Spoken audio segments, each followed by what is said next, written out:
On va passer d'une agriculture de connaissances parce que tout ce qu'on voit d'une année à l'autre sur nos exploitations, toutes les expériences qui sont partout. Donc une règle importante pour moi, c'est que dans tous ces changements, j'y suis allé de manière progressive. Et de donner les moyens, d'expliquer aux agriculteurs comment on peut changer, puisque le grand mot là c'est la transition, et j'abonde. Salut tout le monde. Aujourd'hui c'est un petit top 5 des innovations en agriculture que même James Bond il va être hyper jaloux. Bonjour à tous, je suis Marion Lemonnier et je suis passionnée de l'agriculture et de l'alimentation. J'ai la chance de travailler depuis quelques années dans le secteur de l'agtech, c'est-à-dire de la technologie au service de l'agriculture. Ce podcast a été créé en partenariat avec la Ferme Digitale, une association qui regroupe une soixantaine de startups qui innovent pour une agriculture plus performante, durable et citoyenne. Je suis très heureuse de vous retrouver pour la 2e saison de Futur Agri, le podcast sur l'innovation agricole. Dans ce 9e épisode, nous allons aborder un sujet crucial pour les entreprises qui innovent dans l'agriculture, l'argent. Pour inventer, innover, proposer des ruptures qui vont avoir un impact fort sur l'agriculture, chaque start-up, une jeune entreprise en croissance, va chercher à lever des fonds pour se développer, grandir et trouver son marché. À cette étape, on parle alors d'une scale-up, une entreprise qui accélère et se développe par exemple à l'international. J'ai voulu également comprendre de manière générale comment nos startups françaises ont vécu la crise du Covid et comment l'investissement dans l'innovation agricole a-t-elle pu continuer dans un tel contexte. Pour aborder l'ensemble de ces sujets, j'ai eu la chance de m'entretenir avec Didier Rousseau, qui investit beaucoup dans des entreprises agtech comme dans beaucoup d'autres secteurs à impact, grâce à son fonds d'investissement FAM, F-A-2-M. Après avoir été pionnier des radios libres et fondateur de Weave, un cabinet de conseil, Didier est passé d'entrepreneur à ce que l'on appelle Business Angel. Il investit et conseille les entrepreneurs qui innovent dans l'agriculture. Cet échange a bouleversé mon regard sur le métier d'investisseur. J'ai pu voir à quel point il devient important quand on est une jeune entreprise qui traverse une crise imprévisible et aux conséquences multiples. Bref, cela a rendu cette activité moins obscure pour moi et j'espère qu'il en sera de même pour vous. Alors, je vous souhaite à toutes et tous une très bonne écoute, que vous soyez en voiture, en télétravail, dans votre jardin ou dans votre tracteur. Donc bonjour Didier, je suis ravie d'être ce matin avec toi pour parler d'investissement dans le secteur notamment de l'innovation agricole. Donc toi tu es investisseur, tout d'abord je voulais un peu comprendre mieux ton métier, un peu ton quotidien. Et dans le métier d'investisseur, du coup, tu as la période de la levée de fonds qui est très importante. Donc est-ce que c'est un sujet dont on parle beaucoup, mais finalement il y a peu de gens qui savent de l'intérieur un peu comment ça se passe. Toi, c'est quoi ta vision justement de qu'est-ce que doit être une levée de fonds, une bonne levée de fonds? Est-ce qu'il y a une bonne levée de fonds? Et comment elle se déroule avec toi en fait, si tu es dans le pipe des investisseurs? Alors Marion, déjà bonjour. Donc même si on date un peu l'enregistrement, déjà bonne année. Meilleurs vœux à l'occasion de cette année 2021, en espérant qu'elle ne peut être que meilleure que 2020. Donc ça, c'est le premier élément. Alors ensuite, par rapport à ta question, je ne sais pas s'il y a des bons ou des mauvais investisseurs, s'il y a des phases. Moi, ce qui est important, c'est que je n'investis pas dans des opérations où je n'ai pas une valeur ajoutée autre que financière. C'est-à-dire, est-ce que je peux apporter une valeur ajoutée sur le savoir-faire métier, sur le savoir-faire d'entrepreneur, sur le développement, sur une vision particulière de l'espace client. Donc c'est une addition de savoir-faire et d'argent. Et très souvent, je suis plutôt dans les phases de départ, puisque je parie aussi beaucoup sur la vision d'une personne et sur ses compétences. Et c'est là que j'interviens, et donc je reçois naturellement beaucoup de demandes d'investissement. Et ce que j'essaye de faire, et ensuite la crise, la pandémie nous a aussi, pour certains, énormément concentrés sur nos propres investissements, en tout cas sur les entreprises dans lesquelles on était déjà présent, pour renforcer soit leurs fonds propres ou soit les accompagner, puisque ça demande aussi beaucoup de ressources. Ça marche. Et du coup, aujourd'hui, toi, quand on te sollicite, c'est quoi effectivement, au-delà du fait que tu sais que toi, tu vas pouvoir apporter quelque chose, c'est quoi tes choix, tes critères un peu objectifs, quoi, de te dire, bon, bah, ça, de toute façon, je pourrais pas investir là-dedans. Enfin, à quelle étape aussi tu as l'habitude effectivement, tu fais à la fois de la création, enfin, des premières séries. Enfin, je sais pas, est-ce que tu peux nous expliquer aussi les différents types de levée de fonds? Quelle est ta spécialité à toi? Et peut-être aussi les tickets. Enfin, est-ce que tu as un ordre d'idée de tickets que tu investis? Alors déjà, moi je suis à la base, j'ai dit au départ, un entrepreneur. Donc j'essaie de rencontrer aussi d'autres entrepreneurs et de les accompagner dans leur mise en œuvre de leurs projets. Ça, c'est le premier élément.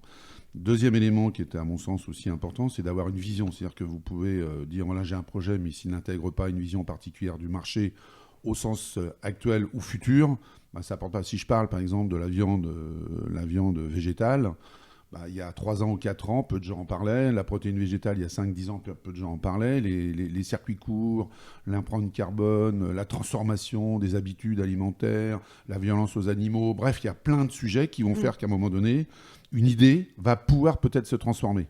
Et donc moi, mon boulot, c'est de trouver l'entrepreneur qui a cette vision et qui croit, et qui a une capacité aussi d'écoute pour aussi faire cette scalabilité ou cette croissance résiliente de l'entreprise. C'est-à-dire que le sujet, c'est pas d'avoir qu'une idée, c'est aussi de la développer, de la faire croître et de devenir un acteur de référence sur le marché. Alors malheureusement, on aura peut-être l'occasion d'en reparler, on n'a souvent que des acteurs français en France.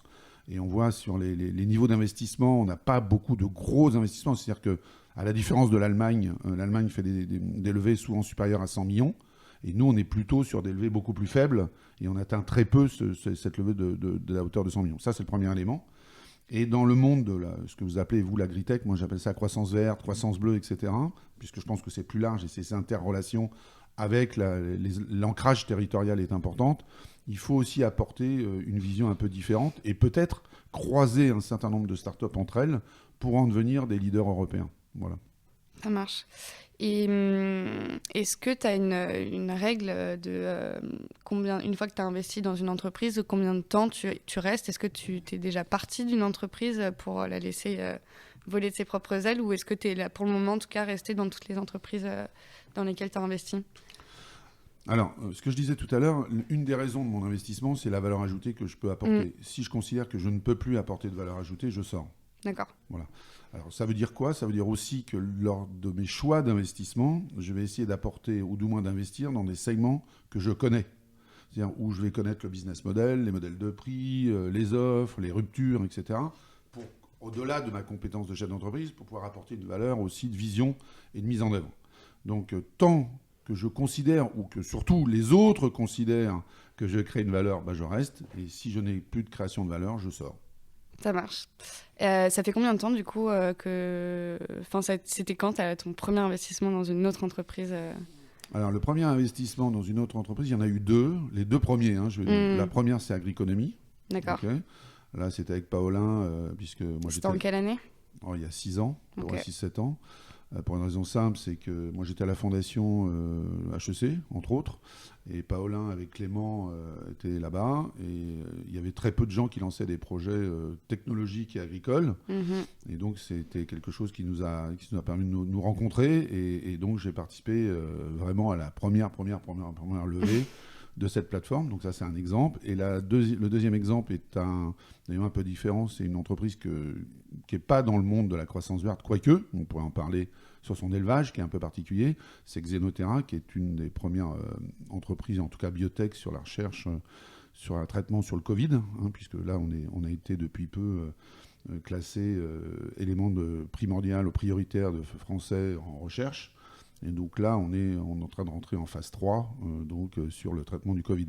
Donc même chose, là j'avais par contre peu de connaissances sur le segment, mais j'avais une grande amitié et une bonne vision de la créatrice de l'entreprise. D'abord, c'était une femme, donc ça c'est un point important aussi dans mon parcours. Je pense aussi beaucoup, je ne parle pas de parité, mais de la capacité des femmes à entrevoir la vie future et en tous les cas les entreprises différemment, et que ça crée des valeurs différentes, et c'est là-dessus qu'il faut investir. Donc dans le cas présent, lorsqu'elle était venue me voir en me disant voilà, je veux créer une biotech qui va travailler sur, pas que les Covid, mais sur un ensemble de produits, j'avais pris la décision de la suivre en tant qu'entrepreneur, pour l'accompagner en tant qu'entrepreneur, lui apporter cette valeur-là, même si je n'avais pas une valeur particulière sur la biotech en tant que telle. Voilà. D'accord, ok.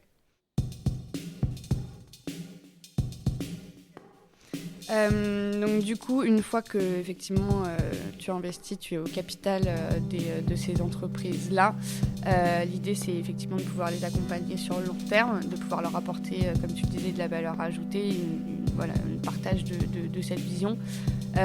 Concrètement, ça se passe comment en fait moi, demain, j'ai une entreprise et tu as investi dedans. Est-ce qu'on se parle tous les mois, toutes les semaines est-ce qu'il y a des règles dans tout ça? Je sais qu'on parle de board, ce genre de choses. C'est quoi, comment ça se passe concrètement où je t'appelle quand j'ai besoin Un peu les deux. C'est-à-dire que dans les entreprises, il y a des boards dits stratégiques où on détermine en fait la vision de l'entreprise et sa mise en œuvre et son suivi. Donc là, en général, j'y suis. Donc, et tu es avec les autres investisseurs de la boîte, du coup? Avec les autres investisseurs et les dirigeants de l'entreprise. Ça, c'est, je dirais, le premier point. Et puis ensuite, il y a un deuxième élément, c'est que souvent, selon la périodicité des événements de l'entreprise, il y a un moment, il y a besoin de fonds, il y a besoin de lever. Donc une levée de fonds, ça veut dire quoi? Ça veut dire est-ce qu'on prend un leveur? Quelles sont les conditions? Quel est le storytelling qu'on va expliquer, etc., etc. Donc là, les gens, comme j'ai eu l'occasion de lever un peu de fonds pour une aventure précédente qui était la création d'un cabinet de conseil où on avait à un moment donné levé 120 millions. Donc il se trouve que je connais un peu aussi de leveurs sur le territoire français et européen. Donc là, j'apporte ce savoir-faire. Ensuite, ça peut être aussi des problématiques de finance pure. Ça peut être des problématiques de RH, ça peut être des problématiques... Donc en fait, le vrai sujet, lorsque vous avez une relation intime ou de proximité, on va dire, avec le dirigeant, c'est qu'il va vous appeler aussi pour jouer un rôle de mentoring pour certains. Et donc très souvent, le temps est consacré et largement au-delà du simple comité strat que vous pouvez avoir dans l'entreprise. Voilà. Donc c'est beaucoup d'échanges, beaucoup de d'échanges, questions, réponses de questions. Formels. Par exemple, là, il y a, lorsque vous avez à recruter des gens importants, par exemple, dans l'entreprise, très souvent, on me demande de les rencontrer et je donne mon avis. Les gens les suivent ou les suivent pas, mais en tout cas, je donne mon avis, ce qui leur permet aussi d'affiner potentiellement leur choix lorsqu'ils ont 2 ou 3 candidats, par exemple. Ça marche. Et donc, du coup, quand j'ai préparé l'interview, il y a effectivement, tu parles beaucoup de tout cet enjeu du passage d'une start-up à une scale-up, donc comment elle va grandir, se développer et s'imposer à son marché. Dans les entreprises que tu as accompagnées, et notamment dans le secteur agricole, est-ce que pour toi, il y en a qui ont vraiment scale-up et pourquoi celle-là, selon toi? Alors, il y a 2 éléments. Moi, je crois beaucoup à la croissance. D'accord ? Une entreprise n'a de sens que si elle croît. Ça, c'est le premier élément. Et il faut qu'elle croît for good. Il faut qu'elle croît avec une croissance résiliente. D'accord ? Avec un certain nombre. Donc, pour certaines, elles sont bicorp. Pour d'autres, elles ont une approche circuit court, mais aussi une approche for good au niveau de leur organisation interne, dans leur management interne, etc. etc. Donc, il faut croître et de façon résiliente. Et donc ça, c'est un savoir-faire. Et donc là, en tout cas pour moi, ma valeur ajoutée, c'est celle-ci. C'est de dire, voilà, on est à une certaine taille, comment on fait pour doubler, tripler, quadrupler le chiffre d'affaires? Donc ça, c'est le premier élément. Donc naturellement, il faut aussi des gens qui vous écoutent, il faut aussi des gens qui comprennent la projection, et qui comprennent aussi que pour faire quelque chose de résilient, il faut du lean management, c'est-à-dire qu'il faut quelque chose de structuré. C'est-à-dire que vous devez être en même temps, j'allais dire, dans l'effervescence de la croissance et en même temps dans la structuration du bac. C'est-à-dire que si vous n'avez pas une direction financière, si vous n'avez pas vos chiffres, si vous ne pilotez pas correctement l'ensemble des éléments, les KPI de votre entreprise, il va être très très très compliqué de continuer la croissance. Donc ça veut dire que vous allez avoir en même temps cette folie de la croissance, où vous devez ouvrir, faire des POC, des marchés, etc. Et en même temps avoir cette résilience. Okay ? En tout cas, ce bac relativement structuré. Donc ça, c'est le premier point. Donc quand je regarde à peu près les portefeuilles que je peux avoir, en tout cas les sociétés qui sont dans mon portefeuille, la grosse difficulté, c'est ces passages d'étapes. C'est de dire, parce qu'en fait, vous n'êtes pas sur une croissance linéaire, c'est des étapes. La croissance, c'est plutôt des escaliers. Et donc, à un moment donné, vous devez investir sur des choses particulières qui va vous permettre de passer la croissance. Ça peut être des locaux, ça peut être du digital, ça peut être des ressources sur la RH, sur le management des RH, etc. Ça peut être aussi parfois des outils de système d'information. Donc, en fait, vous devez faire des investissements en ayant vu que vous alliez croître mais pas forcément linéaire, mais vous devez passer ces fameuses marches. Et donc là, il y a des entreprises qui arrivent plus ou moins bien. Et la grosse difficulté qu'on a dans les boîtes, mais entre autres françaises, mais pas que françaises, c'est que pendant des mois et des mois et des mois, on leur a expliqué que ce qui était important, c'est la valeur de l'action. On leur dit, voilà, votre boîte, en fait, a une valeur de l'action, quels que soient les EBITDA. Le EBITDA étant le résultat de l'entreprise. Et en fait, moi, je suis totalement opposé à cet élément-là, à part des entreprises très particulières comme les biotech, puisque c'est des cycles différents. Une entreprise, elle doit, à un moment donné, revenir sur un certain nombre de points de référence, dont sa rentabilité.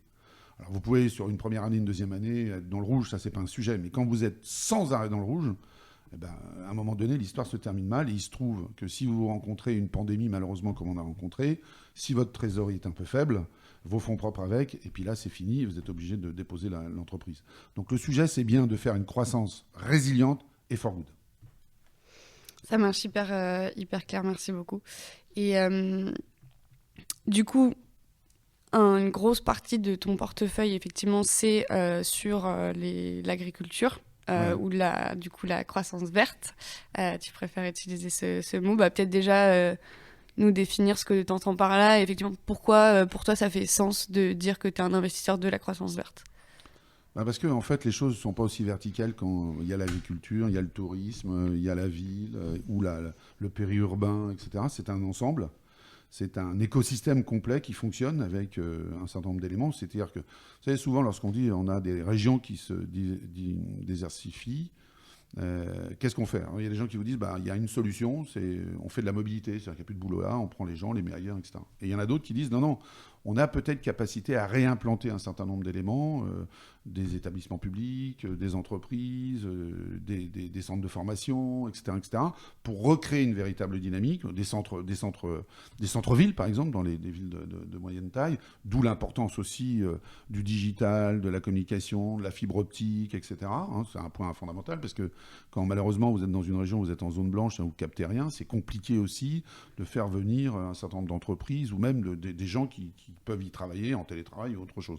Donc comment j'arrive à remettre dans des territoires de la vraie vie, et donc voilà, et ça fait partie, la croissance verte fait partie de cet élément-là. Pas que, mais c'est un ensemble cohérent sur lequel on peut monter une stratégie. Donc peut-être qu'un jour on aura un ministère de la croissance verte et pas forcément de l'agriculture, de la pêche, de l'alimentation, etc. Puisque c'est pour ma part un ensemble cohérent. Dont tu seras ministre du coup. Oh non. La valeur ajoutée est autre. Ok, ça marche.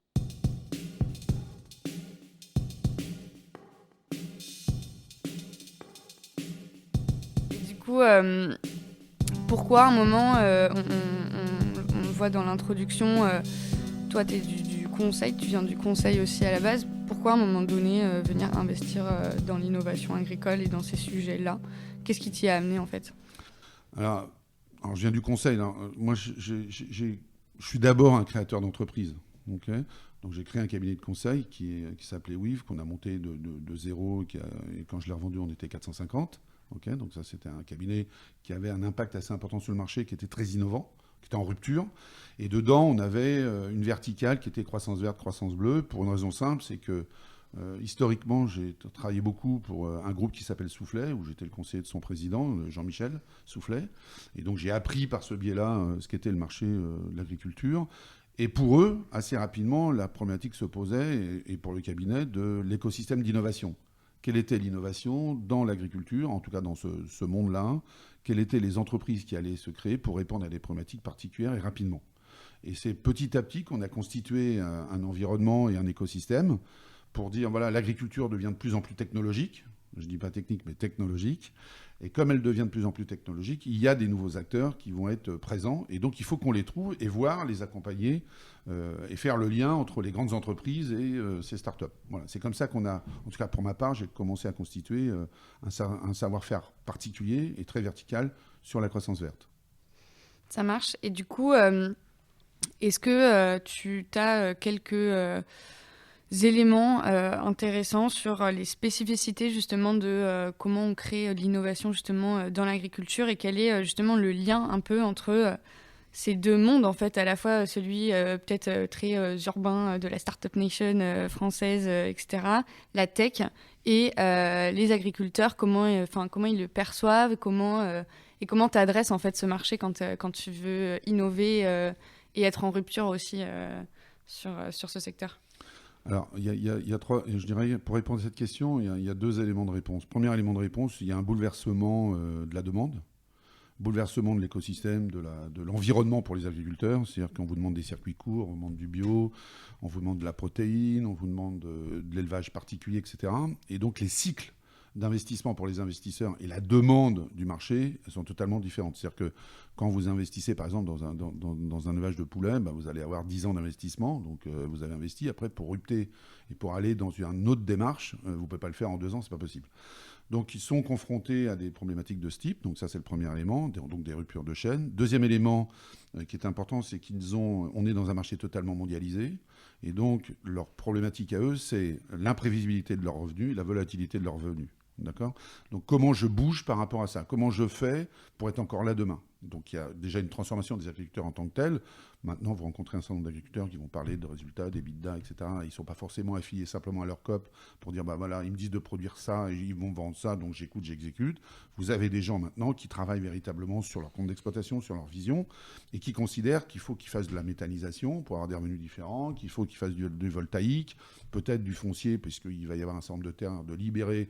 Est-ce que ces terres-là vont être reprises par des foncières ou par d'autres types d'agriculteurs qui se sont regroupés pour... Il faut qu'ils travaillent sur des circuits courts. Il faut peut-être qu'ils fassent du maraîchage un petit peu par rapport à leur habitude, même s'ils sont céréaliers, pas faire semblant que de la pomme de terre, de l'oignon, des choses comme ça, mais peut-être d'autres types d'investissements.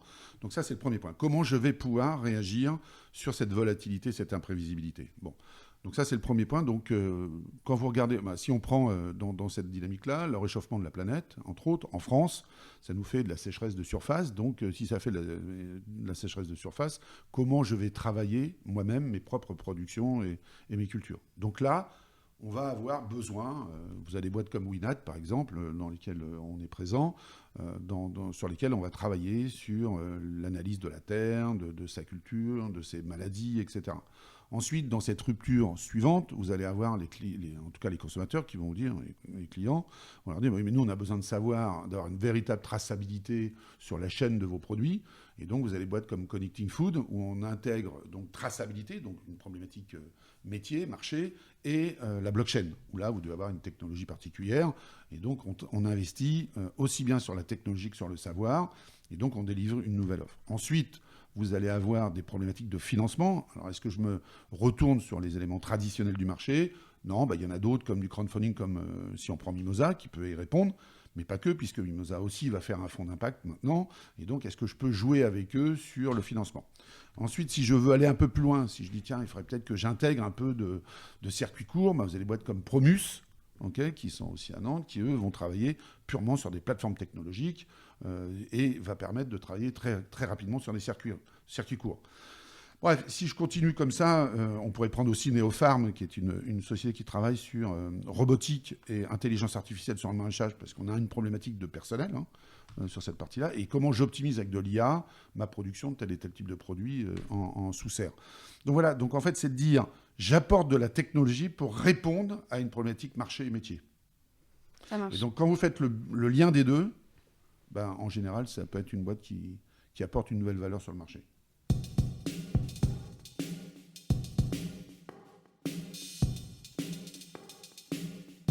Donc là, du coup, effectivement, tu as pu suivre cette année, en 2020, tout ton portefeuille. Et ça me semblait être important d'en parler parce que je pense que là, on est en train d'effectivement faire un peu le bilan de 2020. Beaucoup d'entreprises aussi essayent d'en tirer des enseignements. Toi, tu as aussi cette vision un peu globale avec une dizaine de startups avec lesquelles tu échanges un peu au quotidien. Qu'est-ce que tu retiens et qu'est-ce que ça a changé dans ton métier cette année ? Est-ce que ça a changé d'ailleurs ou pas du tout en fait ? On pourrait pas, je ne dirais pas que ça a changé le métier en tant que tel. Ça a pu changer certaines priorités. C'est-à-dire que quand vous avez une crise comme la pandémie, où vous avez des chiffres d'affaires qui s'arrêtent, parce que souvent les gens vous disent l'agriculture s'est bien portée pendant la pandémie, mais c'est pas vrai. Ce n'est pas vrai. Il faut dire aux gens, quand on ferme, par exemple, les restaurations, c'est de la bière, c'est de la viande, c'est des fruits et légumes, c'est du pain, etc. Donc vous avez toute la filière qui se met en arrêt. Okay, si vous arrêtez donc à un moment donné d'autres activités, ou si vous avez des problèmes de circuit, vous pouvez très bien avoir je sais pas, de l'endive, ou avoir des asperges et tout qui ne sont pas récoltés au bon moment, et vous n'avez pas les circuits installés, et comme vous n'avez pas les circuits installés, vos produits ne fonctionnent pas. Donc globalement, l'année 2020 n'est pas une bonne année pour l'agriculture française, ça c'est premièrement. Je ne parle même pas de la partie climatique qui n'a pas été non plus très bonne, mais ça n'a pas une bonne année. Donc en fait, dans les startups, leur sujet c'était comment je tiens pendant cette année 2020 et 2021. Parce que moi, dès début février-mars, ce que j'expliquais, en tout cas aux startups dans lesquelles on était, on part sur 2 ans difficiles, au minimum 2 ans. Donc ça veut dire quelle est votre vision sur les 2 ans? Est-ce qu'on doit revoir les business plans, hein, donc c'est nos projections, nos chiffres, etc. Est-ce qu'on doit les réduire? Et surtout notre plan de trésorerie. Est-ce qu'on a de la trésorerie? Est-ce qu'on n'a pas? Donc à ce moment-là, souvent dans certaines startups, il n'y avait pas les directions financières qui étaient en capacité de faire des plans de trésorerie. Donc là, nous, ce qu'on essayait de faire, c'est d'apporter des DAF en freelance pour pouvoir construire avec eux des plans de trésorerie et après se retourner face à des banques pour le PFE, pour d'autres choses, pour des aides, pour se dire notre sujet, c'est globalement de tenir dans la durée, donc on veut mettre 2 ans, et ça, c'était le premier point, et donc réduire les pertes pour ceux qui en avaient, pour consommer le moins de cash possible. Donc c'était, voilà, on continue quand même notre présence et notre croissance, mais le sujet, c'est d'être encore là demain. Donc ça a permis aussi à un certain nombre de chefs d'entreprise, en tout cas de jeunes chefs d'entreprise, qui ne fonctionnaient pas comme ça, hein, qui disaient, bon bah voilà, on a consommé du cash, on va faire une levée, on va en retrouver, de dire non, on va travailler différemment et on va commencer à travailler sur les l'EBITDA. Donc, en tout cas, le résultat de l'entreprise. Donc ça, c'était une transformation importante, mais ça participe aussi à la résilience de la croissance de l'entreprise pour demain. Ça, c'était pour le premier point. Le deuxième point, je pense que cette pandémie va nous demander d'avoir des acteurs plus importants et donc vont faire de la consolidation du marché. Et donc, la question qui va se poser, c'est est-ce que nous, start-up françaises, en tout cas dans ces parties qui nous incombent, ont une capacité à se concentrer ou pas? Ça, c'est pas forcément évident. Tout à l'heure, on n'a pas parlé, mais on a aussi un investissement important dans Agripolis, qui est la première ferme urbaine française, hein, qui est sur la porte de Versailles.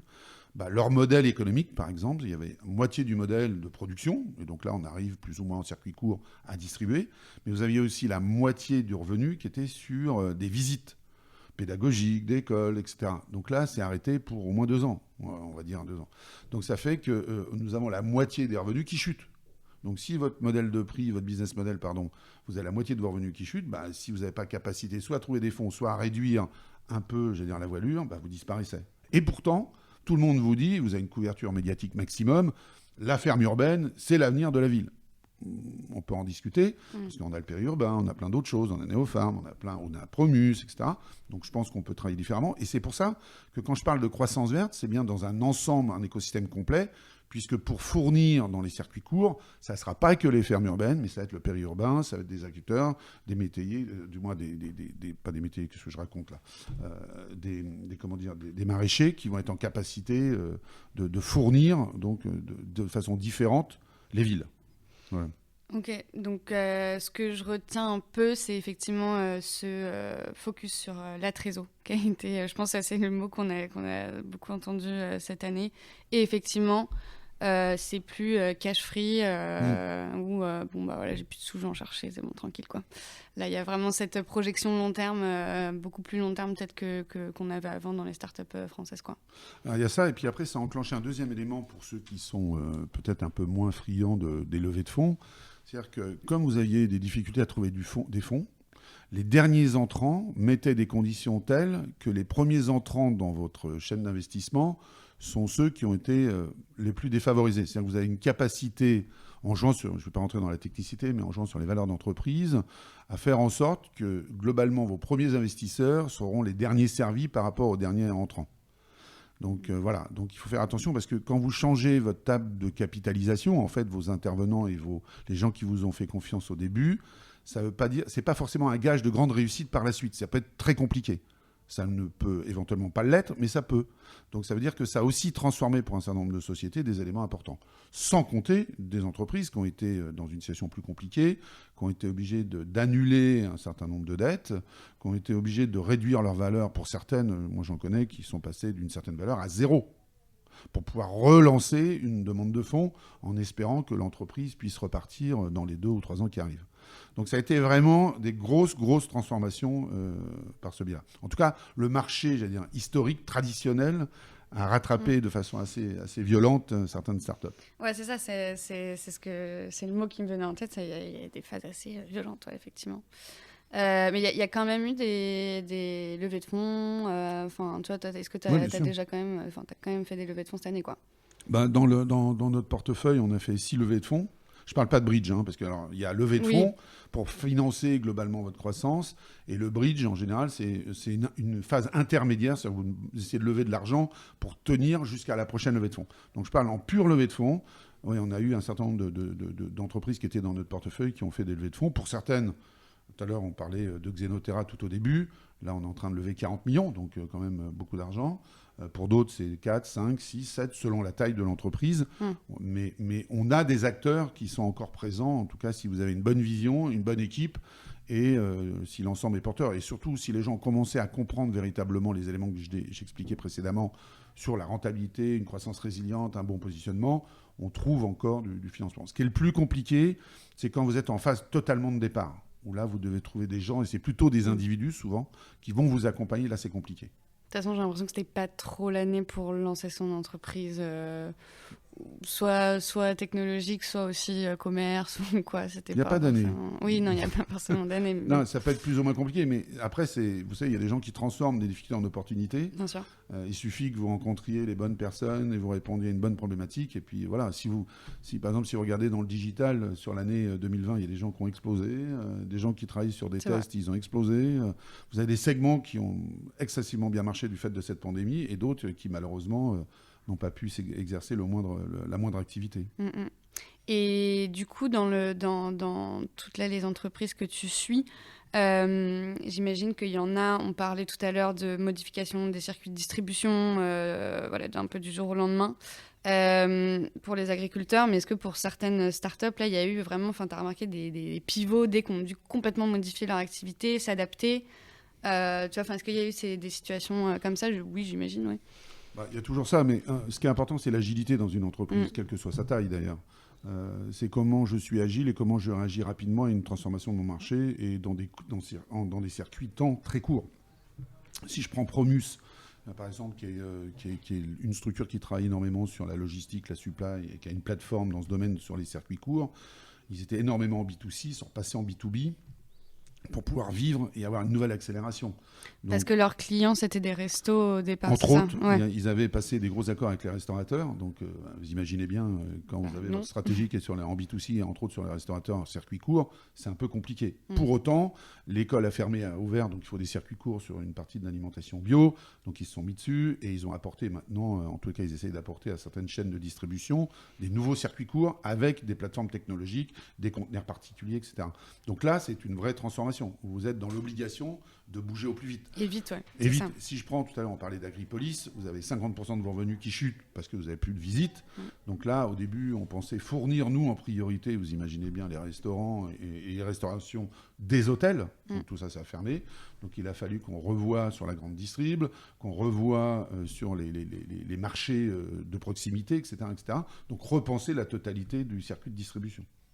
Ok. Et donc là, du coup, 2021, j'imagine que tu vas être aussi hyper proche de ces entreprises pour continuer à suivre et à s'adapter avec elles, quoi. Alors, oui, de toute façon, la question qui va se poser sur 2021, c'est, comme je t'ai dit tout à l'heure, c'est pour moi, la crise, c'est au moins 2 ans. D'accord ? Donc, au bout de fin 2021, on aura déjà peut-être des boîtes qui auront disparu encore. Et là, après, c'est aussi... Ouais, là, on est un peu en flottement encore. C'est pas qu'on est en flottement, c'est-à-dire que les gens sont dans une dynamique particulière, mais il faut savoir aussi qu'un chef d'entreprise, c'est pas un Robocop. C'est quelqu'un qui s'use, qui se fatigue. Et il faut qu'il tienne dans la durée. Et donc là, quand vous rencontrez des difficultés de ce type, c'est encore plus compliqué sur des entreprises petites. Alors quand je dis petites, il faut faire attention à une start-up. Dans le portefeuille, on a des boîtes de 20 personnes, des boîtes de 100 personnes, etc. Mais en tout cas, vous avez peu de structurants dans l'entreprise. Donc le chef d'entreprise, il fait tout. Et donc, il va être sur sa levée de fonds, il va être avec ses banques, il va être avec ses clients, il va être avec ses collaborateurs. Bon, bref, tout ça fait que c'est sa propre résistance qui va faire aussi, à un moment donné, dans ces équipes, la capacité à être encore là demain. Ça, c'est le premier élément. Deuxième élément, comme je disais tout au départ, je pense qu'on va être dans un système de consolidation. Nos boîtes dans le monde de la croissance verte ne sont pas européennes. Globalement, elles sont franco-françaises. Il faut qu'on atteigne des tailles supérieures. Il faut peut-être que certaines d'entre elles se croisent au niveau de leurs offres pour délivrer une nouvelle valeur. Mais en tous les cas, nos tailles sont insuffisantes. D'accord. Merci beaucoup pour toutes ces réponses et toutes ces infos. J'ai 3 petites questions pour la fin.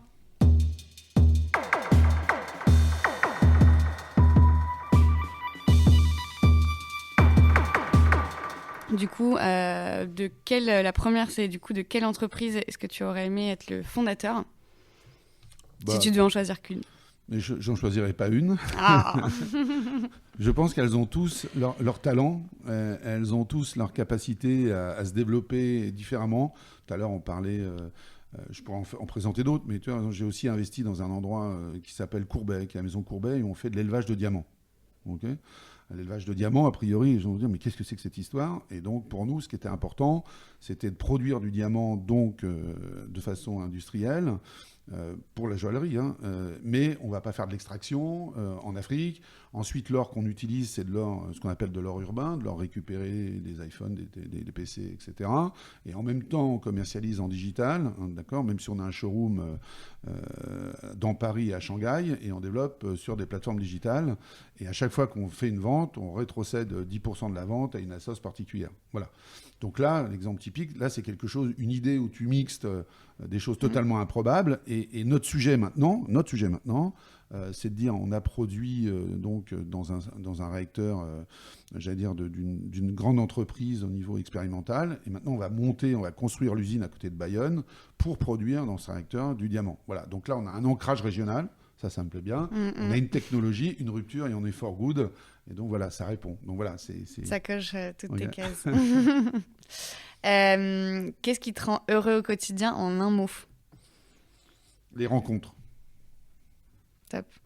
Et pour finir, du coup, quelle personne est-ce que tu aimerais entendre dans ce podcast pour un prochain épisode? J'espère découvrir quelqu'un que je ne connais pas. D'accord. Bon, du coup, j'espère te surprendre alors pour ces prochains épisodes. Pas de problème, Marion. Merci beaucoup, Didier. À bientôt, bonne journée. Voilà, c'est déjà la fin de ce 9e épisode de Futur Agri. Un grand merci à Didier pour cet échange et ce partage d'expérience. Cela fait aussi du bien de voir concrètement comment ces derniers mois ont été vécus par les entreprises de l'AgTech et comment elles ont pu pour certaines se réinventer dans un monde qui les y oblige. Il y a toute une part de positif qui nous a mis devant nos échecs, nos enjeux réels pour demain et nos contradictions. Si cela peut nous aider à accélérer la transition, alors c'est tant mieux. Merci à vous pour votre écoute, à la Ferme Digitale sans qui rien de tout cela ne serait possible et à Paul Aumonier qui travaille à la technique, au montage et qui produit aussi les sons. Si vous avez aimé ce podcast et que vous trouvez que ces sujets sont importants, n'hésitez pas à le partager autour de vous et à le noter avec plein d'étoiles. Et pour être informé des prochains épisodes, je vous invite à suivre la Ferme Digitale sur ses réseaux sociaux. À dans 2 semaines pour une nouvelle rencontre avec les personnes qui font l'innovation dans le secteur agricole.